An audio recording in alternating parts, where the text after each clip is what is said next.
మన ఆచారాలు, సంస్కృతి, సాంప్రదాయాలకు స్వాగతం. మహారాజుకి నీలమాధవుడు దర్శనమిస్తాడా లేదా? ఈ వీడియోలో మనం తెలుసుకుందాం. ఓ రాత్రి మహారాజు నిద్రపోతుండగా విష్ణుమూర్తి స్వయంగా మహారాజు కలలో కనిపించి అశ్వమేధ యాగం చేస్తే తన విగ్రహ చెక్క రూపంలో సముద్రంలో లభిస్తుందని చెప్తాడు. ఇప్పటి గుండీచ ఆలయం వద్ద ఆ రాజు అశ్వమేధ యాగం చేస్తాడు. తరువాత సముద్రంలో ఆ రాజుకు ఒక పెద్ద చెక్క దుంగ కొట్టుకుని వస్తూ కనిపిస్తుంది. శిల్పులను పిలిపించి విష్ణుమూర్తి విగ్రహం చెక్కాలని కోరుతారు. ఆ శిల్పులు పని ప్రారంభించగానే ఆ పనిముట్లు పని చేయకుండా పోతాయి. ఇదే సమయంలో విష్ణుమూర్తి స్వయంగా ఒక వృద్ధ బ్రాహ్మణి రూపంలో వస్తారు. ఆ పని తను పక్కనున్న గదిలో 21 రోజులలో చేసి పెడతానని చెప్తాడు. ఎవ్వరూ మధ్యలో వచ్చి తలుపులు తెరవకూడదని కూడా చెప్తాడు. కానీ 15 రోజులైనాను ఆ గదిలో నుంచి ఎలాంటి శబ్దము రాకపోవడంతో రాణి గుండీచాదేవి తొందర పెట్టడంతో రాజు తలుపులు తెరిపిస్తారు. శిల్పి కనిపించడు. చేతులు కాళ్ళు లేని సగం చెక్కిన విగ్రహాలు మాత్రం దర్శనమిస్తాయి. పశ్చాత్తాపంతో రాజు బ్రహ్మదేవుని ప్రార్థిస్తాడు. చతుర్ముఖ బ్రహ్మ ప్రత్యక్షమై ఇక మీదట అదే రూపంలో విగ్రహాలు పూజలు అందుకుంటాయని చెప్తాడు. తానే స్వయంగా వాటిని ప్రాణప్రతిష్ఠ చేస్తాడు. పూరి ఆలయంలో విగ్రహాలకు అభయహస్తం వరదహస్తం కనిపించినది అందుకే అంటారు.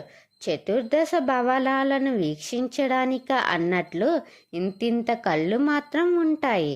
దేశంలో ఎక్కడా లేని విధంగా పూజలు అందుకుంటున్న ఇక్కడి ఈ దారుదేవతామూర్తులను 8 నుండి 19 సంవత్సరాలకు ఒకసారి మార్చి నూతన దేవతామూర్తులుగా ప్రతిష్ఠిస్తారు.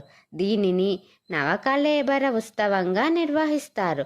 ఈ ఆలయ ఆధ్వర్యంలో జరిగే ఉత్సవాల కన్నా ముఖ్యమైనది జగన్నాథ రథయాత్ర.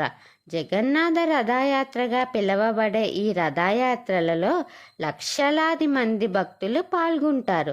సాధారణంగా ఏ హిందూ దేవాలయంలోనైనా సరే ఊరేగింపు నిమిత్తం మూల విరాట్టుని కదిలించరు. అందుకు ఉత్సవ విగ్రహాలు ఉంటాయి. అలాగే ఊరేగింపు సేవలో ఏట ఒకే రథాన్ని వినియోగించడం అన్ని చోట్ల చూసేదే. ఈ సాంప్రదాయాలన్నిటికీ మినహాయింపు ఒడిస్సాలోని ఈ పూరి జగన్నాథ స్వామి ఆలయం. బలభద్ర సుభద్రాలతో సహా ఈ ఆలయంలో జగన్నాథుని ఏడాదికి ఒకసారి గుడిలో నుంచి బయటకు తీసుకువచ్చి భక్తులకు కనువిందు చేస్తారు. ఊరేగించేందుకు ఏట కొత్త రథాన్ని నిర్వహిస్తారు. అందుకే ఈ జగన్నాథ రథయాత్రను అత్యంత అపురూపంగా భావిస్తారు భక్తులు. ఈ ఉత్సవం ప్రతి సంవత్సరం ఆషాఢ శుద్ధ విదియ రోజు ప్రారంభమై 3 కిలోమీటర్ల దూరంలో గుండీచ ఆలయం వరకు సాగుతుంది. ఆ తరువాత సుభద్ర బలభద్ర సమేత జగన్నాథ ఉత్సవమూర్తులు బహుదయాత్ర పేరుట తిరిగి పూరీ యాత్రతో చేరటంతో ముగుస్తుంది. ఇది 12 రోజుల పాటు జరిగే ఉత్సవం. ఈ యాత్ర 2 నెలల ముందు నుంచి దీనికి సంబంధించిన ఏర్పాట్లు మొదలవుతాయి. సుభద్ర జగన్నాథ బలభద్రులు రథారూఢులై యాత్రకు సిద్ధంగా ఉండగా పూరి సంస్థాన ఆధీశులు అక్కడికి చేరుకుంటారు. జగన్నాథుని నమస్కరించి అక్కడికి ఎక్కి స్వామివారి ముంగిట బంగారు చీపురుతో శుభ్రం చేస్తారు. ఈ వేడుకని చరాపహర అంటారు. అనంతరం స్వామిపై గంధం నీరు చిలకరించి కిందికి దిగి రథం చుట్టూ 3 సార్లు ప్రదక్షిణ చేస్తారు. ఇదే తరహాలో బలరాముని సుభద్రాదేవిని అర్చించి వారి రథాలు చుట్టూ కూడా ప్రదక్షిణ చేస్తారు. మన ఆచారాలు, సంస్కృతి, సాంప్రదాయాలు వీటి మీద మీకు ఆసక్తిగా ఉంటే నా ఛానల్ని సబ్స్క్రైబ్ చేసి అలాగే పక్కనే ఉన్న బెల్ ఐకాన్ క్లిక్ చేయండి.